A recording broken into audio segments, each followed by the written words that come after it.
마지막 주말 각 당 후보들은 전국을 누비며 막판 표심을 잡기 위해 총력전을 펼쳤습니다. 대선 후보들의 전략이 드러난 유세 현장을 분석해봅니다. 1,100만 명이 투표를 마치며 역대 최고 투표율을 기록한 사전투표. 각 대선 후보들은 높은 사전투표 참여를 어떻게 분석하고 있는지 후보들의 셈법을 짚어봅니다. 중국발 최강 황사가 한반도를 강타하면서 오늘 올해 최악의 공기질을 보였습니다. 전국 대부분 지역에 미세먼지 특보가 내려졌고 호흡기 질환을 호소하는 분들도 많았습니다. 밤 깜깜해질 때까지 배드민턴 치고 그네도 타면서 놀이터에서 놀고 아침에 일어나니까 목도 칼칼하고 코도 자주 막히고. 경기도와 인천 등 일부 지역에선 미세먼지 경보 재난 문자가 사상 처음 발송됐습니다. 그런데 미세먼지 경보 지역에 있지 않았는데도 해당 문자를 받은 경우가 많았는데 그 이유를 취재했습니다. 경남 창원의 한 터널에서 6중 추돌 사고가 났습니다. 차량 2대가 불타면서 터널 안에 있던 운전자 수십 명이 대피해 큰 혼란이 빚어졌습니다. 국내에서 가장 많이 팔리는 오토바이 헬멧 세정제에 독성 물질인 가습기 살균제 성분이 포함된 걸로 SBS 취재 결과 확인됐습니다. 정부에서 스프레이 제품의 사용을 금지한 바로 그 독성 물질인데 지금도 팔리고 있었습니다.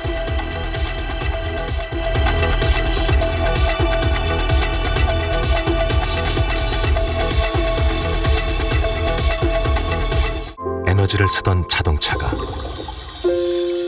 수소로 에너지를 만드는 시대로 현대자동차. 여러분 안녕하십니까? 제19대 대통령 선거가 이제 사흘 앞으로 다가왔습니다. 선거운동 마지막 주말 주요 후보들은 수도권과 호남을 무대로 총력 유세전을 펼쳤습니다. 먼저 문재인 더불어민주당 후보는 촛불 혁명에 이어 투표 혁명이 시작됐다며 대세론 굳히기에 주력했습니다. 사전투표 전에 약속했던 대로 한 명씩 안아주는 국민 허그도 진행됐습니다. 첫 소식 한정환 기자입니다. 문재인 후보는 인천과 경기 안산, 서울까지 수도권 집중 유세를 통해 압도적인 정권 교체로 촛불 혁명을 완성시켜달라고 호소했습니다. 정권 교체 못하면 어떻게 됩니까? 말짱 도루묵이죠. 누구를 선택해야 나라다운 나라 만들 수 있습니까? 서민과 자영업자의 세금을 줄이고 근로장려금을 늘려 서민들이 잘 사는 세상을 만들겠다고 공약했습니다. 26%를 넘는 사전투표율은 투표혁명의 시작이라며 가족과 친구를 본 투표장으로 나오도록 설득해달라고 말했습니다. 촛불혁명을 완성시키는 투표혁명이 시작됐습니다, 여러분. 저 문재인에게 주시는 여러분의 한 표 한 표가 세상을 바꿉니다. 홍준표 후보를 상대로는 마지막까지 색깔론에 매달리는 정치가 안쓰럽다며 국민이 색깔론과 종북 타령 퇴출시켜달라고 강조했습니다. 문 후보는 오후엔 서울 홍익대 근처에서 지지자들을 한 명씩 안아주는 국민 허그 행사를 진행했습니다. 사전투표율이 25%를 넘으면 프리허그를 하겠다고 한 약속을 지킨다는 의미에서입니다. SBS 한정훈입니다. 홍준표 자유한국당 후보도 수도권에서 집중 유세를 펼쳤습니다. 서민의 힘으로 대한민국의 첫 서민 대통령이 되겠다고 말했습니다. 계속해서 정성진 기자입니다. 홍준표 후보는 오늘 하루 경기 인천 지역 5곳을 방문하며 막바지 수도권 유세에 집중했습니다. 동남풍으로 영남은 평정됐으니 이제 수도권에서부터 북서풍을 불러일으켜 동남풍과 합치겠다는 전략입니다. 돌풍의 근원으로는 서민들의 지지를 꼽았습니다. 서민의 아들인 자신이 대한민국 역사상 첫 서민 대통령이 되겠다고 힘줘 말했습니다. 대한민국 내 70%에 달하는 서민들 내 예환을 몸속였고 내가 살아왔으니까 이 땅의 서민들을 위해서 대통령 한번 해야 되겠습니다. 당선 이후 국정 안정에 주력한 뒤 취임식은 오는 8월 15일 광복절에 100만 서민과 광화문에서 열겠다고 밝혔습니다. 서민 신용불량자와 1000만 서민 생계 사범을 광복절에 모두 서면하겠다고 약속했습니다. 문재인 후보를 겨냥해선 한미동맹을 파기하고 개성공단을 통해 북한에 100억 달러를 퍼주려 한다며 맹비난했습니다. 국가는 주적이라고 당당하게 말하지 못하는 문재인 후보. 정권을 교체하겠다는 것이 아니라 나라를 교체하겠다는 것입니다. 홍 후보는 또 당대선 후보로서 직권으로 당원권 정지된 친박계에 대한 일괄 서명과 바른정당 탈당파에 대한 일괄 복당을 결정했습니다. SBS 정성진입니다. 안철수 국민의당 후보는 핵심 지지 기반인 광주를 누볐습니다. 민주당의 집권은 곧 양극단 세력의 부활로 이어질 거라며 나라의 분열과 파탄을 막아야 한다고 강조했습니다. 이어서 정유미 기자입니다. 안철수 후보는 오늘 하루 종일 광주 곳곳을 돌며 자신으로의 정권 교체를 강조했습니다. 지난해 총선 때 마지막으로 손을 잡아준 곳이 호남이었다며 이번 대선에서도 다시 기적을 만들어달라고 호소했습니다. 안철수 찍으면 안철수 이깁니다. 1년 전 녹색 돌풍의 기적, 5월 9일 녹색 태풍의 기적으로 만들어 주십시오. 민주당이 집권하면 한국당 내 친박 세력이 부활하면서 나라는 분열과 파탄에 이를 거라고 목소리를 높였습니다. 서로 증오하고 반대만 하는 정치 이제는 끝내야 합니다. 이제 여러분 손으로 이 패권 정치 끝내주시겠습니까? 안철수가 당선돼야 이런 양극단 세력이 쪼그라들면서 정치가 발전할 수 있다고 강조했습니다. 연립정부는 선택이 아니라 필수라면서 자신이 내건 개혁 공동정부의 당위성도 역설했습니다. 아울러 홍준표 후보를 찍어서는 문재인 후보를 떨어뜨릴 수 없다며 자신과 문 후보의 1대1 대결임을 거듭 부각시켰습니다. 안 후보는 미세먼지 해결을 위해선 중국과의 환경외교, 피해 실태 조사를 위한 국제 협력을 추진하겠다고 공약했습니다. SBS 정유미입니다. 유승민 바른정당 후보는 역전 홈런을 치겠다면서 자신을 찍어 기적을 만들어달라고 호소했습니다. 또 심상정 정의당 후보는 촛불혁명을 완수할 수 있도록 힘을 보태달라고 말했습니다. 이 소식은 정혜경 기자입니다. 잠실 야구장을 찾은 유승민 바른정당 후보는 자신의 기호인 4번을 내세워 4번 타자가 역전 홈런을 치겠다며 보수의 미래인 자신을 지지해달라고 호소했습니다. 나오는 대로 결과가 나오면 그거는 드라마가 아닙니다. 유승민을 찍어서 기적을 만들어 주십시오, 여러분. 위안부 피해 할머니들을 찾아서 대통령이 되면 한일 위안부 합의를 재협상할 것이라며 일본이 응하지 않으면 합의를 파기할 것이라고 거듭 강조했습니다. 아버지 유세 지원 도중 성추행을 당했던 딸 유담 씨는 피해자가 숨어야 하는 일이 우리나라에선 절대 있어선 안 된다며 지원 유세를 재개했습니다. 이런 불미스러운 일이 생겼을 때일수록 더 당당히 나서야 한다고 생각했습니다. 심상정 정의당 후보는 이번 대선에서 자신이 홍준표 후보를 꺾어야 촛불 시민혁명이 완수된다며 자신을 지지하는 표가 사표가 아니라고 거듭 강조했습니다. 대세에 편승하는 표야말로 사표입니다, 여러분. 내 삶을 바꾸는 대통령 심상정 만들어 주십시오, 여러분. 서울 강남역과 홍대에서 집중 유세를 한 뒤 시민들과 하이파이브 게릴라 데이트도 가졌습니다. 심 후보는 육아휴직 기간을 16개월로 늘리고 아빠와 엄마가 각각 3개월 이상을 의무적으로 휴직할 수 있도록 하겠다고 약속했습니다. SBS 정혜경입니다. 네, 오늘도 거의 다 지났고 선거 당일인 9일을 빼면 이제 내일과 모레 딱 이틀 남았습니다. 각 후보별로 막판 전략은 뭔지 국회팀 김정윤 기자와 자세히 알아봅니다. 자, 먼저 어제 끝난 사전투표 유권자 4명 가운데 거의 1명이 참여했을 정도로 열기가 굉장히 뜨거웠는데 각 후보 캠프별로 반응은 어떤가요? 26.06%, 그러니까 1,100만 명 투표가 서로 자신들에게 유리하다라고 좀 주장을 하고 있습니다. 문재인 후보 측 당초 목표 25%를 넘은 거는 이 정권 교체를 열망한 유권자들이 화답한 결과다, 이렇게 평가를 했고요. 이 홍준표 후보 측은 이 호남의 높은 투표율이 이 문재인, 안철수 후보 간 이 표 분산을 의미한다면서 우파표만 묶으면 필승이다, 이렇게 좀 해석을 했습니다.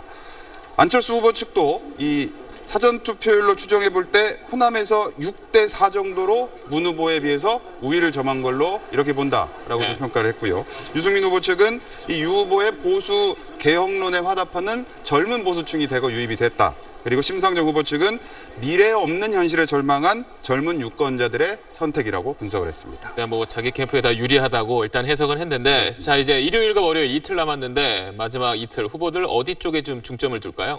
네, 먼저 문 후보 측 후보가 곧 전략이라면서 네. 이 준비된 후보 강조하고 야권표 결속에 나서겠다고 밝혔습니다. 또 이 끝날 때까지 끝난 게 아니라면서 이 선거운동 끝날 때까지 이른바 투대문, 투표해야 대통령 문재인이 된다는 캠페인을 네. 벌이겠다고 밝혔습니다. 홍준표 후보 측은요, 이 안철수 후보와의 실버 크로스에 이어서 네. 이 문재인 후보와의 골든 크로스도 시작이 됐다고 자평을 했습니다. 네. 이런 지지율 이 상승 돌파 현상이 보수는 물론 이 중도 세력까지 확산될 수 있도록 안정감과 혁신의 메시지도 내놓겠다고 밝혔습니다. 안철수 후보 측, 그 안철수 문재인 양강 구도가 다시 복원됐다. 이런 판단 아래서 이 문재인을 이길 수 있는 후보는 유일하게 안철수밖에 없다. 이걸 좀 부각한다는 전략입니다. 네. 그래서 결국 국민에게 이 과거와 패권 대신에 미래와 통합을 선택해달라고 호소할 계획입니다. 네. 유승민 후보 측은요, 이 수도권 중심의 중도 보수층에게 보수개혁의 진정성을 호소하겠다고 밝혔습니다. 유찍기. 네, 유승민 찍으면 기적을 볼 수 있다는 점을 적극 홍보한다는 계획입니다. 네. 심상정 후보 측은 이 촛불혁명 완수를 위한 국민 공감을 강조한다는 전략입니다. 진보 후보인 심상정에게 표를 던져야 진정한 개혁이 완성된다며 사표론을 불식시키겠다는 계획입니다. 네, 이틀 동안 마지막 참 바쁘겠네요. 잘 들었습니다. 네, 전해드린 대로 후보들은 마지막까지 한 표라도 더 얻기 위해서 지금 이 시간에도 전국 곳곳을 누비고 있습니다. 그런 유세 현장에선 유권자들 손 한 번 더 잡고 또 눈 한 번 더 맞추려고 애쓰는 후보들의 개성이 고스란히 드러납니다. 주요 후보 5명의 유세 특징을 이경원 기자가 전해드립니다. 패션쇼 스타처럼 T자형 무대에 오르는 문재인 후보. 연단에서 아래로 손을 내밀며 잡는 무대 인사도 단골 메뉴. 수행실장은 연신 후보의 허리를 붙잡습니다. 지역 맞춤형 사투리 인사는 흥을 돋웁니다.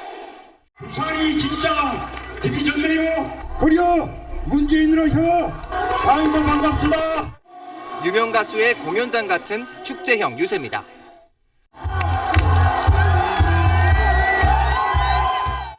홍준표 후보의 유세는 늘 트로트 가락으로 시작합니다. 정발령시오 싶고 전국 노래자랑처럼 선곡도 지역마다 바뀝니다. 투박한 화법도 곁들여집니다. 걱정이 태상이야. 등록금이 있어야지. 유세의 마무리는 큰절. 장년층의 향수를 자극하는 장터형 유세입니다. 유세의 시작도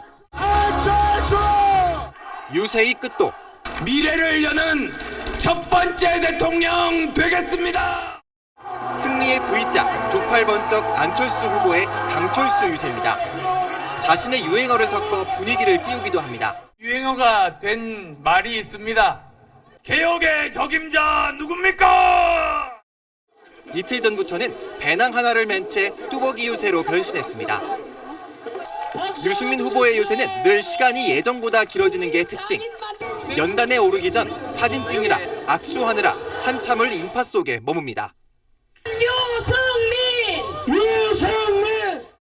유권자 한 명 한 명의 공을 들이는 스킨십 유세입니다. 안 팔리가 머리가 아파 지금. 손님 좀 들고서. 제가 사드려야지. 안 팔리가. 시장에서 봄나무를 싹쓸이한 심상정 후보.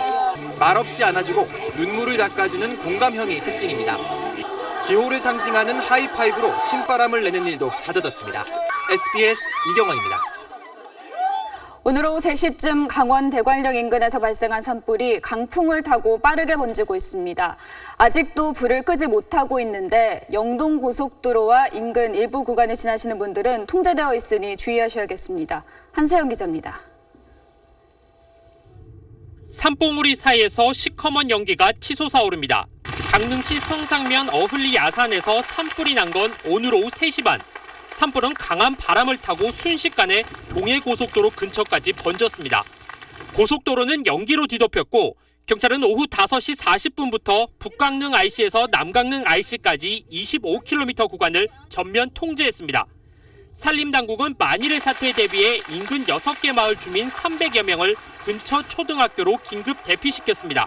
산림당국은 헬기 20대와 진화 차량 15대, 인력 1,300여 명을 투입해 진화 작업을 벌이고 있지만 건조 경보가 내린 가운데 초속 20m의 강한 바람이 불어 진화에 어려움을 겪고 있습니다. 또 강한 바람으로 불은 계속 옮겨붙으며 현재 강릉시청과 2만 5천여 명이 거주하는 근처 도심으로까지 번지고 있습니다. 시야가 보여가지고 앞이 보이지 않아요. 바스를 쳐가지고 못 들어오게끔 차단하고 있는 거죠. 시가지 못 들어오게끔. 화재 연기가 도심으로 퍼지면서 인근 아파트 주민들도 피해를 호소하고 있습니다. 강릉시는 부시장을 본부장으로 하는 현장 지휘 본부를 설치하고 진화 작업을 벌이고 있지만 날이 저물면 헬기 투입이 어려워 완전 진화까지는 시간이 걸릴 것으로 보입니다. SBS 한세연입니다. 오늘 오전 경남 창원의 한 터널에서 6중 추돌 사고가 났습니다. 이 사고로 4명이 다쳤고 차량 2대가 불타면서 터널 안에 있던 사람들은 긴급 대피했습니다. 김관진 기자입니다. 터널 안이 유독가스와 연기로 가득 찼습니다. 경남 창원시 마창대교 인근 귀산터널 마산 방향 100m 지점에서 6중 추돌 사고가 발생한 것은 오늘 오전 11시 40분쯤. 이 사고로 41살 A씨 등 4명이 다쳤고 승용차 2대에서 불이 나 모두 탔습니다. 이 화재로 400m 길이의 터널 안에 연기가 퍼지면서 터널 안에 있던 차량 운전자 수십 명이 긴급 대피했습니다. 차가 정체가 돼 서행하는데 미처 안전거리하고 못해갖고 추돌을 하니까 차가 밀리면서 튕기면서 앞에 잡았고 또 앞에 잡았고 앞에. 화재는 30여 분 만에 진화됐는데 터널 주변 도로가 1시간 넘게 극심한 정체를 빚었습니다. 오늘 오전 10시 40분부터 인천공항 여객터미널 안 상업시설에 도시가스 공급이 전면 중단됐습니다. 이 때문에 공항 내 전체 식당 90곳 가운데 20여 곳이 음식을 제대로 조리하지 못해 이용객들이 불편을 겪었습니다. 올라갔다 내려왔다를 좀 몇 번 반복하고 있어요. 이제 공항 오면 제일 많이 이용하는 게 푸드코트인데 지금 그게 안 되니까. 인천공항 측은 가스 공급 압력이 갑자기 약해진 원인을 파악하고 있다고 설명했습니다. 오늘 새벽 6시 50분쯤 인천 성남동의 자동차 부품 공장에서 불이 나 소방서 추산 3,500여만 원의 재산 피해가 났습니다. 경찰과 소방당국은 공장 안에 있던 용접기의 전기 배선 주변에서 불이 번진 흔적을 발견하고 화재 원인을 조사하고 있습니다. SBS 김관진입니다. 올해 들어 최악의 미세먼지와 황사가 수도권을 포함한 전국 대부분 지역을 덮쳤습니다. 황금 연휴 막바지 주말이었지만 약속했던 야외 모임을 취소하거나 마스크를 쓰고 나가서도 맘 편히 돌아다니기 힘든 하루였습니다. 권혜리 기자입니다. 아이들 손을 잡고 나들이에 나선 사람들. 따사로운 봄볕에 언뜻 하늘도 푸르러 보이지만 너나 할 것 없이 마스크를 착용했습니다. 얼굴을 드러낸 나들이객을 찾아보기 힘들 정도입니다. 연휴 막바지가 아쉬워 외출은 했지만 밖에 잠시 서 있기만 해도 금세 목안을 텁텁하게 만드는 미세먼지와 황사를 조금이라도 피하기 위해서입니다. 이것 때문에 안 나오려다가 답답하고 껴도 안 낀 것 같고 그냥 좀 불안하긴 하죠. 먹기도 좀 불편하고. 아예 실외로 나가는 것을 포기한 시민도 많았습니다. 연휴인데 밖에 미세먼지가 심하다 그래서 애들이랑 책 보고 이렇게 같이 시간 보내려고. 어린이날 주간을 맞아 야외 행사를 준비한 어린이 대공원은 행사장 한쪽에서 마스크를 나눠주기도 했습니다. 소아과와 이비인후과 같은 동네 의원들도 붐볐습니다.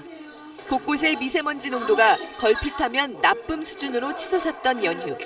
나들이에 나선 뒤 목 등에 통증을 호소하는 어린이들이 많았습니다. 깜깜해질 때까지 놀이터에서 놀고 아침에 일어나니까 목도 칼칼하고 코도 자주 막히고 가래도 계속 나오고. 미세먼지주의보가 발령된 서울은 곳곳에서 물 청소차와 분진 흡입 차량을 동원해 거리의 먼지를 빨아들이는 작업을 벌였습니다.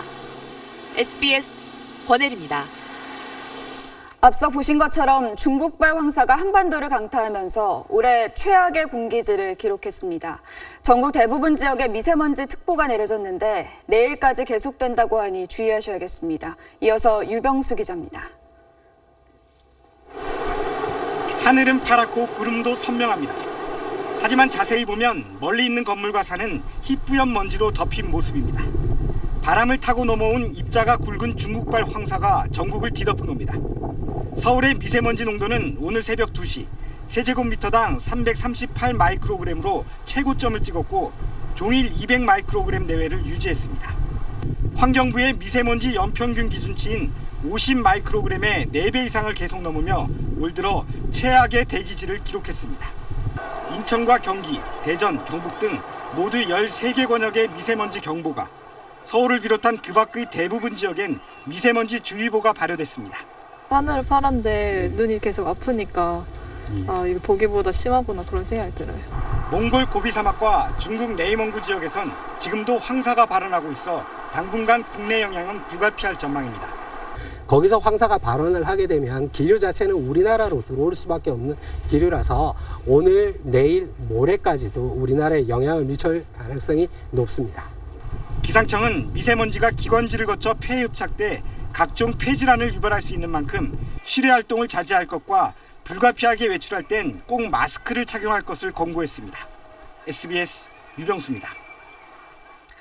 오늘 경기도와 인천 등 일부 지역에 발송된 미세먼지 경보 재난 문자입니다. 미세먼지 경보가 발령되면 해당 지역 주민에게 이런 재난 문자를 보내도록 지난해 말 정해졌는데 오늘 처음으로 발송된 겁니다. 그런데 해당 지역에 있지 않았는데도 이 재난 문자를 받은 사람이 적지 않습니다. 무슨 이유인지 조기호 기자가 취재했습니다. 서울 홍대 앞 거리입니다. 평상시보다 마스크를 쓴 사람들이 많이 눈에 띕니다. 오후 1시 기준 경기와 인천, 충남을 중심으로 전국 11개 권역에 미세먼지 경보가 발령됐기 때문입니다.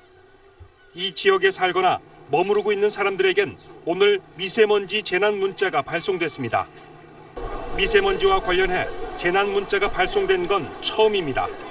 제가 아침에 긴급 재난 문자 받고 마스크 쓰게 됐습니다. 찾아보지 않아도 모든 사람이 알 수 있어서 즉각적인 정보 수집에 좋은 도움이 되는 것 같습니다. 해당 지역에 있지는 않지만 재난 문자를 받는 경우도 있습니다.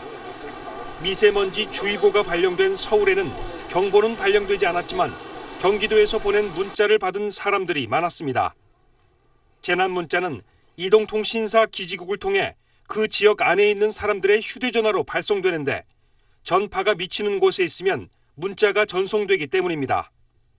재난 문자와는 별도로 사전에 미세먼지 정보를 신청한 사람들에 한해 각 시도 단위 지자체가 미세먼지 주의 문자를 보낸 경우도 있습니다. SBS 조규호입니다. 네, 유병수 기자와 좀 더 자세히 얘기 나눠보겠습니다. 자, 유 기자, 미세먼지가 많이 끼면 하늘이 좀 뿌옇게 보이는데 오늘은 하늘이 파랬거든요. 어떻게 된 건가요? 네, 무엇보다 미세먼지 크기와 무게에 따라 눈에 보이는 게 달라질 수 있습니다.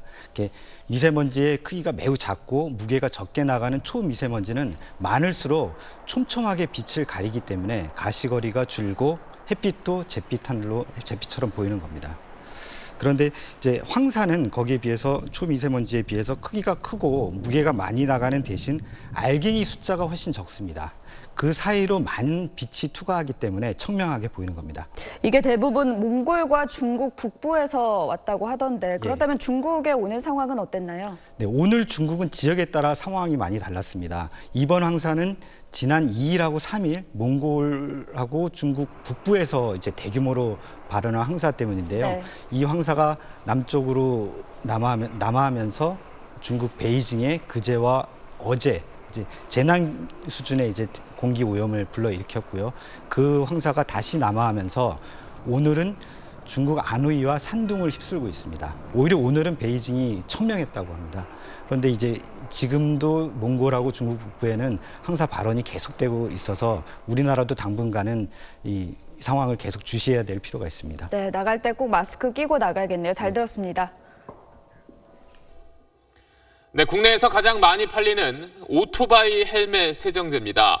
이 헬멧 안쪽에 뿌려서 이 땀 냄새 같은 걸 제거하는 건데 여기에 이 가습기 살균제에서 문제가 됐던 이 독성 물질이 포함된 사실이 확인됐습니다. 환경부가 지난해 이 성분이 포함된 모든 스프레이형 제품의 사용을 금지했지만 이 세정제는 지금도 팔리고 있습니다. 김기태 기자가 취재했습니다. 서울의 한 오토바이 용품 판매점. 헬멧 세정제를 찾자 종업원이 제품 하나를 추천해줍니다. 오토바이 헬멧 세척제 좀 사러 왔는데. 헬멧 안쪽에요? 매장 안에 잔뜩 진열된 이 세정제는 프랑스 모튠사 것으로 국내 시장 점유율 1위 제품입니다. 스프레이 형태로 오토바이 헬멧 내피에 뿌려 땀 냄새와 세균을 없애는 용도입니다. 그런데 이 제품을 사용한 사람 가운데 어지러움을 느꼈다는 경우가 적지 않습니다. 쓰고 다니면 이렇게 머리가 좀 분지럽고 여름에 앉았다 일어났을 때 좀 어지러운 느낌? 이유가 뭘까? 취재진이 확보한 성분 자료를 보면 이 제품에는 클로로메틸 이소티아졸론과 메틸 이소티아졸론이 들어있습니다. 바로 문제가 된 가습기 살균제 성분으로 급성 독성 물질입니다. 환경부는 지난해 12월 이 성분이 포함된 모든 스프레이형 제품의 사용을 금지했습니다. 흡입 노출에 우리들이 있는 물질이 있잖아요. CMR, MRP가. 그래서 흡입 노출로 될 수 있는 제품군에 대해서는 저희들이 사용을 금지를 하는 거예요. 하지만 모튠사 측은 대리점과 판매점에는 판매 중단을 공지했지만 잘 지켜지지 않고 있다며 일부 잘못을 시인했습니다. 흩날려져가지고 공기가 들려가지고 했는지 모르겠는데 기존의 사용자들에게는 알리셔야 되는 거 아닌가요? 사용이 금지된 제품이라는 거를. 그래서 그까지는 제가 판단을 못했네요. 환경부는 뒤늦게 이 제품을 포함한 유사 제품에 대해 실태 조사에 나서겠다고 밝혔습니다. SBS 김기태입니다. 네, 법원은 최근 방송인 이창명 씨의 음주운전 혐의에 대해서 무죄를 선고한 바 있습니다. 그런데 이번엔 현장에서 음주 측정조차 하지 않았던 운전자에게 음주운전을 했다고 본 법원 판결이 나왔습니다. 그 차이가 뭔지 박하정 기자가 취재했습니다. 지난 2012년 9월 새벽 44살 A씨는 경남 함안에서 차를 몰다 중앙분리대를 들이받은 뒤 인도로 돌진했습니다. A씨는 이 사고로 허리를 다치고 차도 폐차 수준으로 망가졌다며 7,700여만 원을 보험사가 지급해야 한다고 주장했습니다. 하지만 보험사는 A씨가 음주운전을 했다며 보상할 이유가 없다고 맞섰습니다. A씨가 사고 직후 현장을 떠나 음주 측정을 하지 못한 상황. 그런데 법원은 A씨가 음주운전을 했다고 보고 보험금을 주지 않아도 된다고 판결했습니다. A씨가 다른 일행에게 음주운전해서 가겠다며 혀꼬부라진 음성으로 말하는 게 차 블랙박스에 녹음됐고 사고 당시 차가 평소보다 좌우로 3배 정도 더 움직여 A씨가 방향과 균형 감각을 잃었다는 걸 확인할 수 있다는 겁니다. 혈중 알코올 농도가 실제로 측정되지 않았더라도 블랙박스에 녹음된 운전자의 목소리와 대화 내용 등 간접 사실을 종합하여 음주운전 사실을 인정한 사안입니다. 다만 보험사가 A씨를 상대로 사기 미수라며 고소한 데 대해선 검찰은 혐의가 없다고 결론 내렸습니다. 방송인 이창명 씨는 형사 판결이었지만 이번처럼 형사가 아닌 민사 판결일 땐 정황 증거로도 음주운전이 인정될 수 있다는 취지입니다. SBS 박하정입니다. 네, 우리나라처럼 프랑스도 요즘 새로운 대통령 선출을 앞두고 있습니다. 그런데 대선 결선 투표를 하루 앞두고 유력 후보 캠프의 내부 문건이 해킹을 당했습니다. 지난 미국 대선에 이어 이번에도 러시아가 사건의 배후로 지목됐습니다. 파리 배재학 특파원입니다. EM 니커스란 단체는 현재 유력 후보인 에마뉘엘 마크론 소속 정당인 앙마르슈의 선거 관련 내부 문건을 해킹해 SNS에 기습 공개했습니다. 유출된 문서는 정당 관계자들 이메일과 선거 자금 관련 소주로 그 양만 자그마치 9GB에 달합니다. 앙마르슈 측은 해커들이 거짓 정보를 퍼뜨리기 위해 가짜 문서와 원본을 섞어 유포했다고 밝혔습니다. 현재 앙마르슈 대표 마크롱은 마지막으로 실시된 여론조사에서 마린 르펜 후보의 20%포인트 차로 앞서고 있습니다. 이 때문에 이번 해킹이 그의 당선을 저지하기 위해 감행됐다는 분석까지 나오고 있습니다. 전문가들은 러시아를 배후로 지목하고 있습니다. 러시아 해커들이 가짜 도메인을 만들어 정당 관계자들이 이곳으로 이메일을 잘못 보내게 만들었다는 분석입니다. 지난 미국 대선에서도 비슷한 해킹 수법을 이용했다고 지적했습니다. It took the U.S. Intelligence Committee some matter of weeks before it went public with its own assessment that those hacks of DNC emails, etc., were perpetrated by Russia. 결선 투표를 하루 앞두고 프랑스 선거관리위원회는 해킹 범행 배후와 목적을 밝히기 위한 조사에 착수했다고 밝혔습니다. 파리에서 SBS 배지혁입니다. 경남 황매산은 우리나라 최대 철쭉 군락지로 유명합니다. 봄꽃축제가 막바지에 다다르면서 화려한 철쭉을 보려는 사람들로 가득했습니다. 송성준 기자가 현장 다녀왔습니다. 봄의 끝자락에서 피어난 철쭉이 황매산 자락을 온통 진분홍빛으로 물들였습니다. 드넓은 분홍꽃 카펫을 깔아놓은 듯 산상 하원이 눈앞에 펼쳐집니다. 철쭉제가 열리고 있는 황매산에는 황금 연휴를 맞아 막바지 봄꽃 축제를 즐기러 온 관광객들로 크게 붐볐습니다. 산 정상에서부터 팔분홍선 황매 팽전까지 자연이 빚어놓은 진분홍 향연에 사람들의 얼굴엔 웃음꽃이 끊이질 않습니다.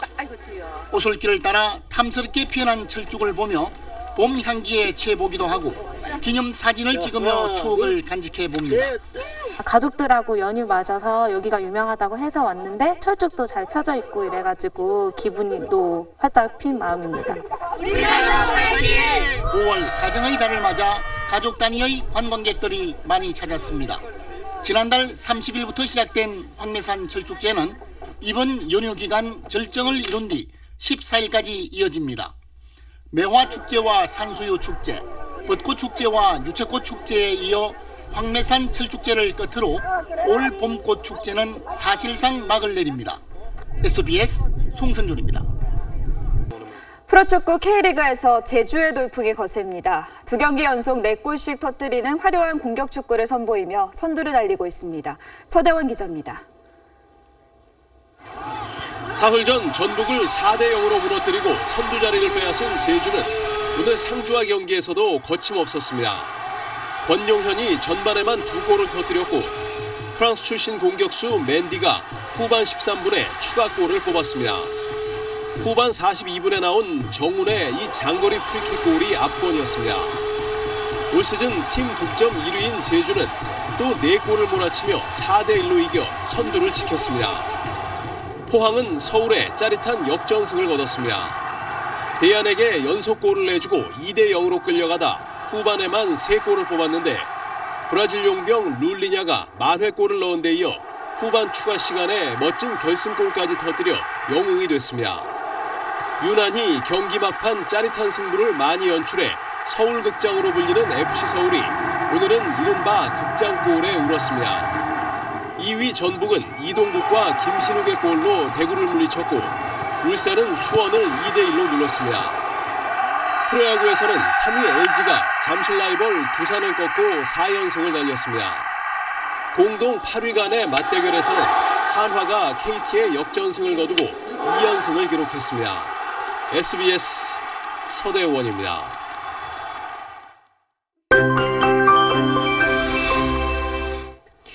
올봄 최악의 황사가 나타났습니다. 오늘 전국의 미세먼지 농도는 평소보다 최고 10배가량 높았는데요.